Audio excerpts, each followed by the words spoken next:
తులసి పూజ తీసుకోవాల్సిన జాగ్రత్తల గురించి తెలుసుకుందామండి. తులసిని లక్ష్మీదేవి స్వరూపంగా భావిస్తారండి. ఇంట్లోని తులసి మొక్క పచ్చగా ఉంటే ఆ కుటుంబం సుఖ సంతోషాలతో వర్ధిల్లుతుందని నమ్మకమండి. మహావిష్ణువు లక్ష్మీదేవి ఆశీస్సులు పొందడానికి తులసి మొక్కకు సరైన విధానంలో పూజ చేయాలండి. ఆదివారం రోజున తులసి మొక్కకు నీళ్లు పోయకూడదండి.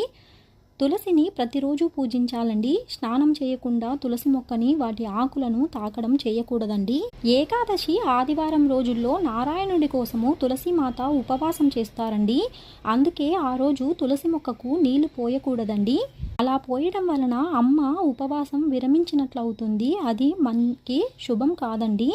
అలాగే ఆ 2 రోజుల్లో తులసి ఆకులు కోయకూడదండి.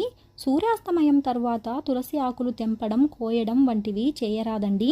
సౌభాగ్యం కోసము తులసి మొక్క ముందర నేతి దీపాన్ని వెలిగించాలండి.